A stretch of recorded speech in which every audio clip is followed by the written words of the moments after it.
Hi, everybody. Dion Major here, CEO of Inside Sales by Design, as well as SalesClass.ai. And thank you for joining our podcast, Universal Sales Truths. We started this podcast to share stories and journeys of universal sales truths, meaning what was true to forge a relationship with clients in the past. It was true in the past and will be true today and will be true tomorrow. And so we're bringing guests to you and speakers that have amazing backgrounds and experience to share pieces and parts of their journey and their stories. And we know that you will be inspired and you will learn something and hopefully get some folks to connect with as well and broaden your circle and your network, because that's what this life and world is all about, are the human connections we make at the end of the day. So thank you so much for joining us today. Thank you for listening to the Universal Sales Truth podcast. And we hope to hear from you soon. And I know that you're going to leave inspired.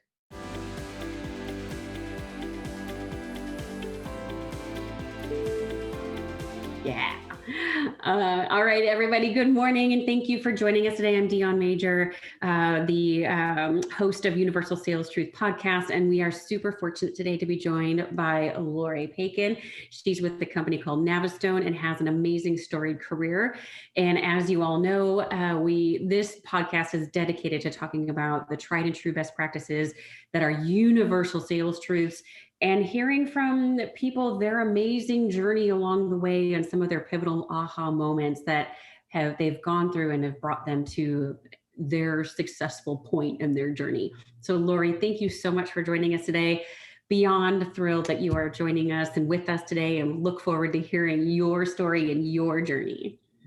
Thanks so much. I'll do my best to share what I can. You're going to be amazing. So in the short time that you and I have known each other and spoken, just hearing how you talk and how you present yourself and talk through things is very, very eloquent, very well thought out, and very deliberate and very inviting in, which is nice. So yeah, it's really good. So tell us a little bit about your career and your history and kind of where you are today.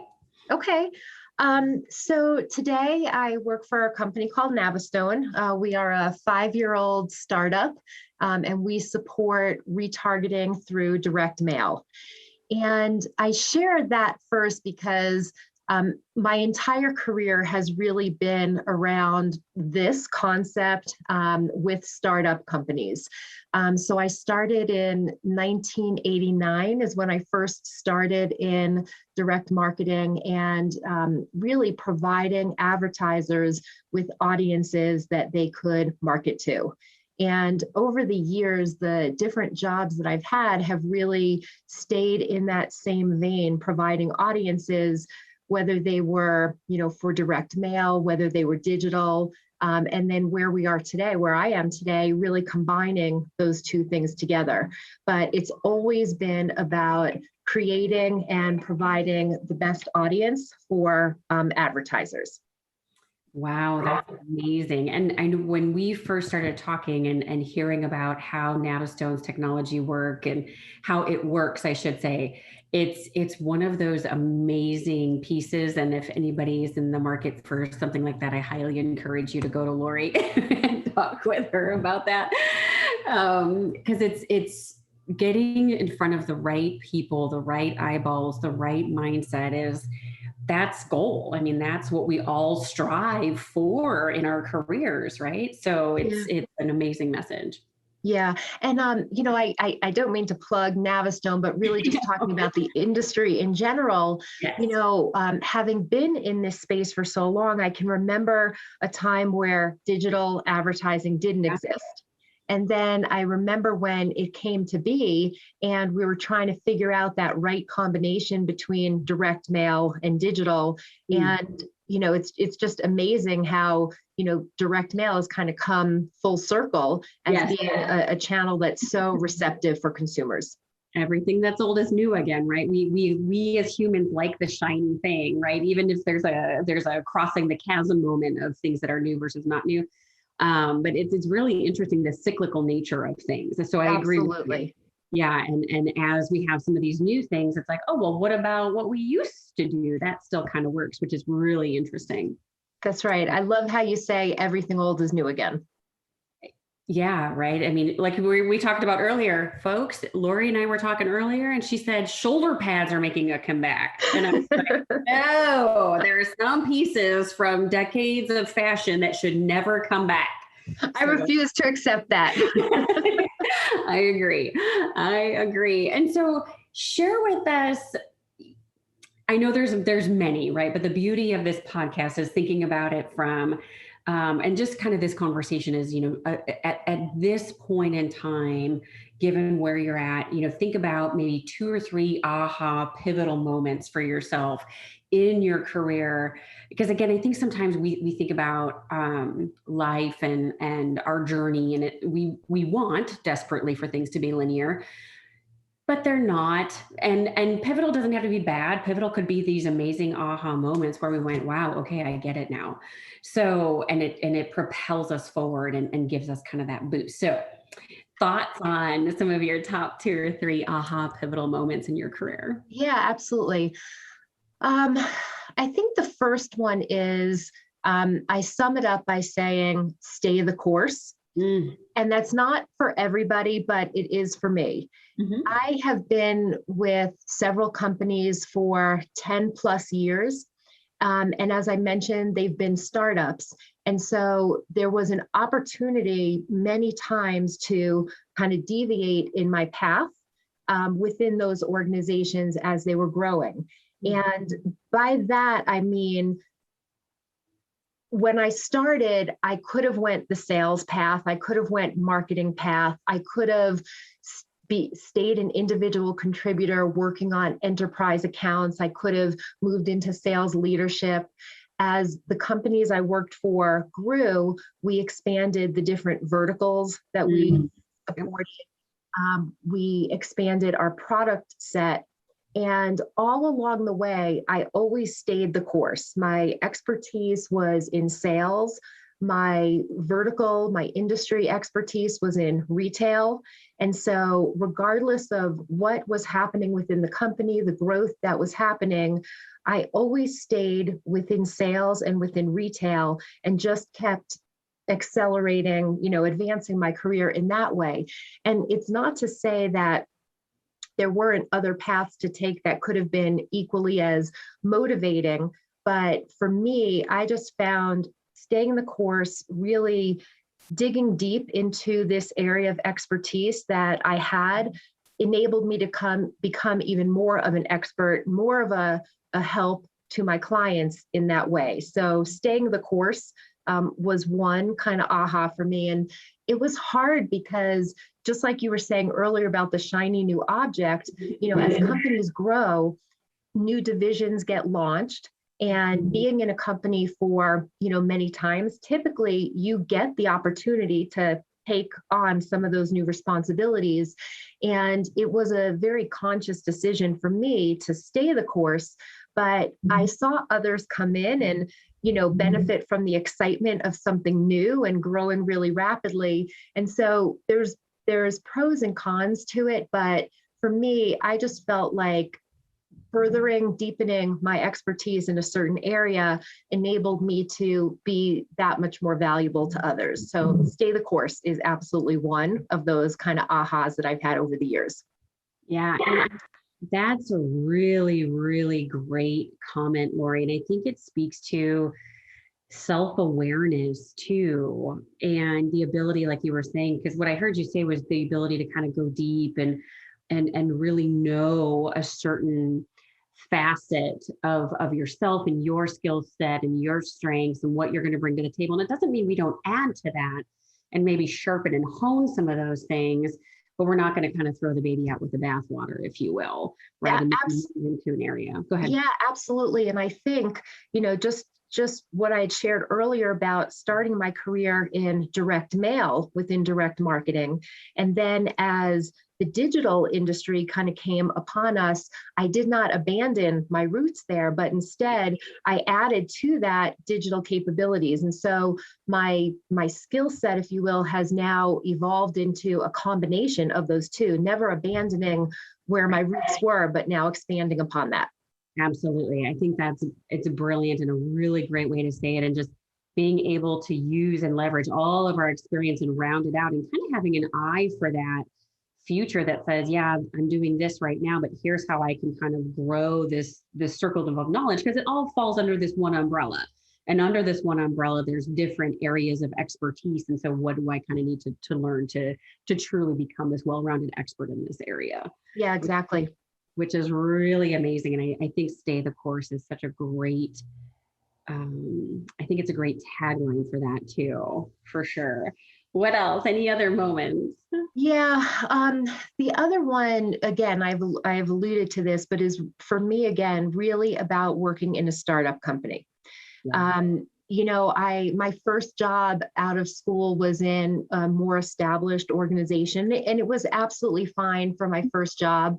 But my second job was a startup. There were 20 people that worked there when I started.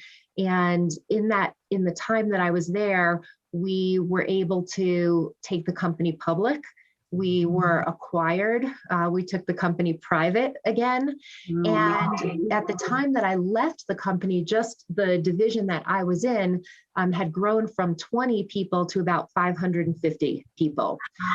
And the next job that I had was a very similar story to that. I was the 20th employee again, and stayed with that company for about 12 years until we were acquired by Oracle.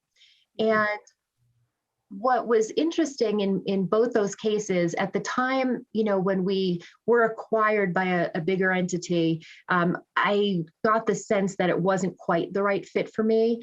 Mm-hmm. And the job I had prior to NaviStone was in a big organization, 5,000 employees, and I knew right away it was not the right fit for me. And now back at NaviStone, we have about 25 employees right now.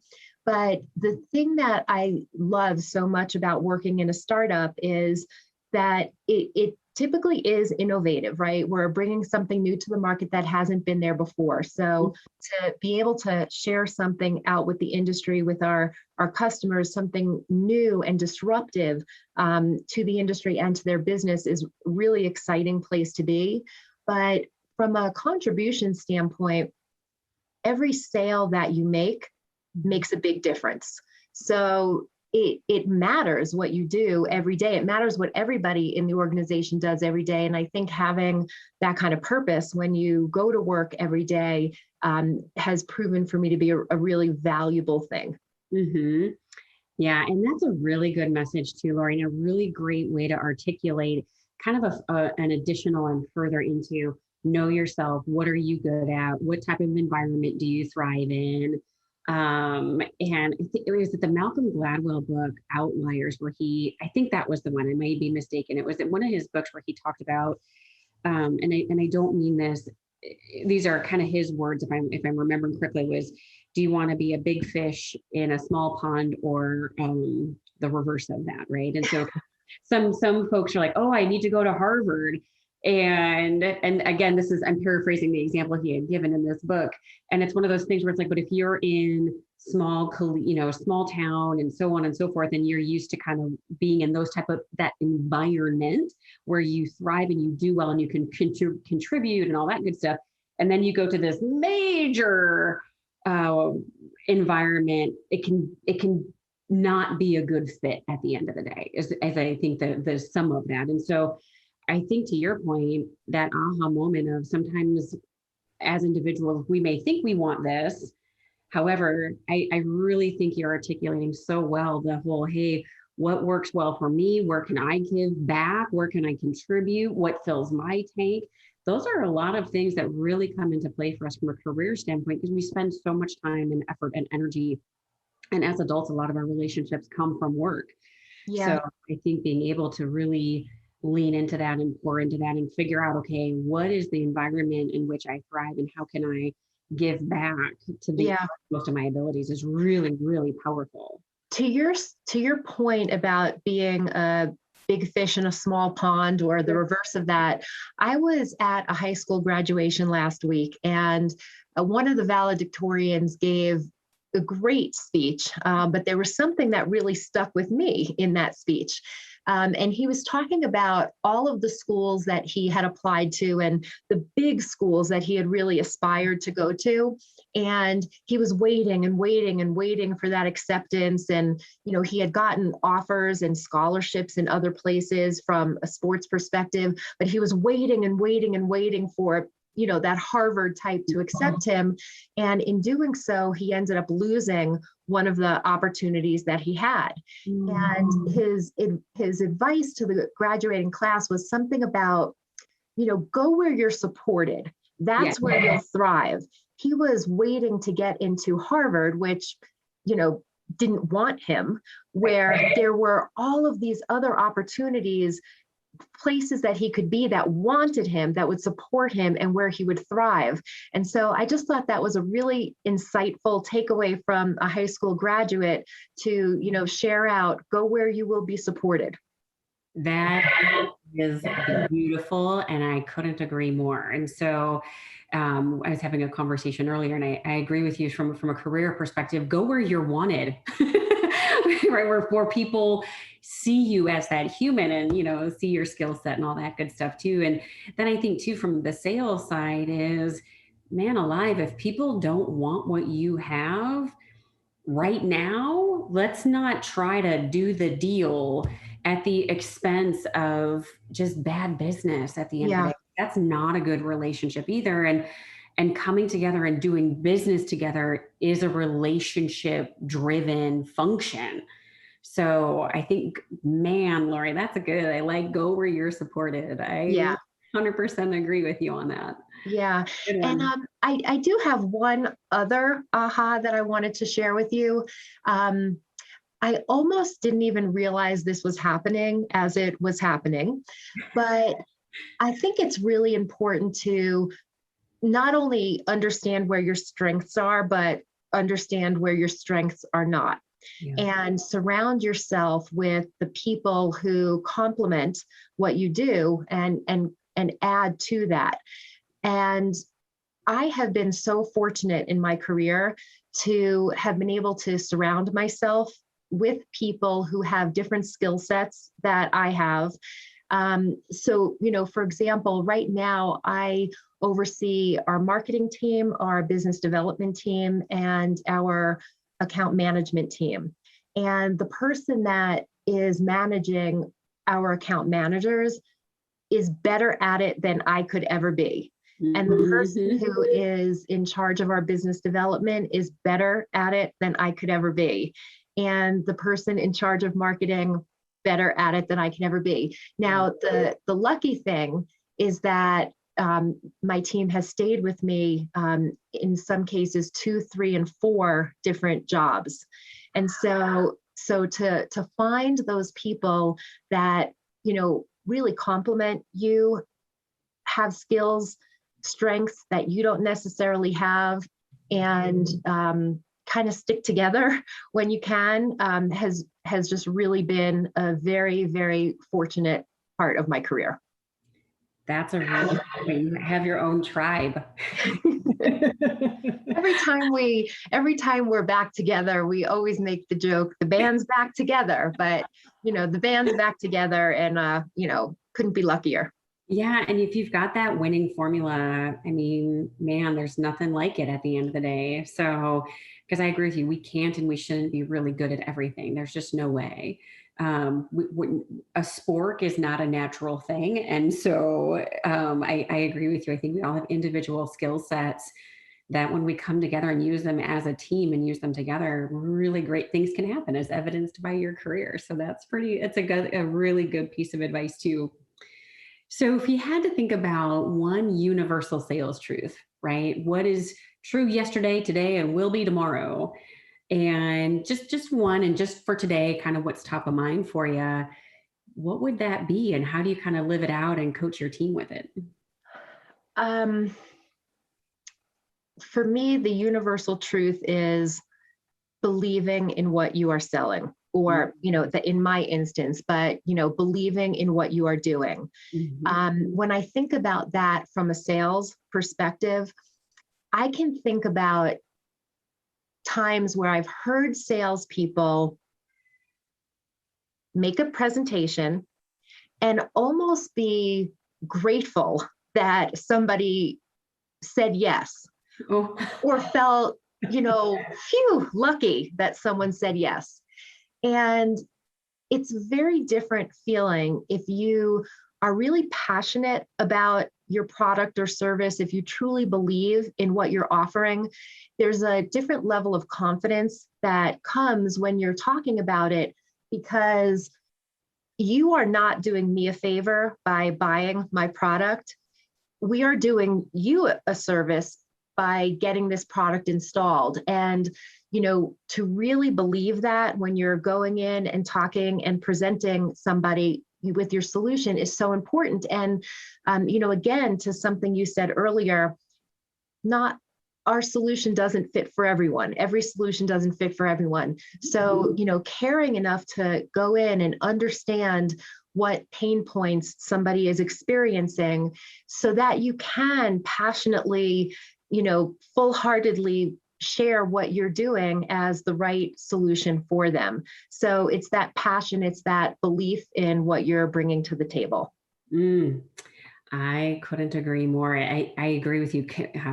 Confidence, conviction will move mountains where the pleading definitely won't.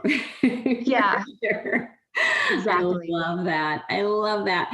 Lori, if folks wanted to go ahead and get in touch with you, what's the best way for them to do that? Best way is to reach me via email at lpaikin@navistone.com. Nice. Very good. Well, thank you so much for joining us. And everybody, I know you've gotten some great nuggets out of this conversation with Lori. She's amazing. I would shoot her an email. I encourage everybody who listens here or just in general, make sure you're engaging and building relationships with some peers. And Lori, thank you so much for joining us today. We really appreciate it. Thanks so much, Dion. I'll talk with you soon. You bet, everybody. Have a great day. Bye. Thank you so much for joining us today for the Universal Sales Truth podcast. Please make sure that you subscribe to our podcast so you're notified of updates. You can also find this content on the Inside Sales by Design YouTube channel. So make sure you take a look at that. It'll also be in the salesclass.ai platform for you and your teams. And please make sure to reach out and connect with myself and the speaker you heard today individually. We look forward to seeing you again soon, and contact us if there's anything you specifically want to hear or know about. Thank you so much and enjoy your day.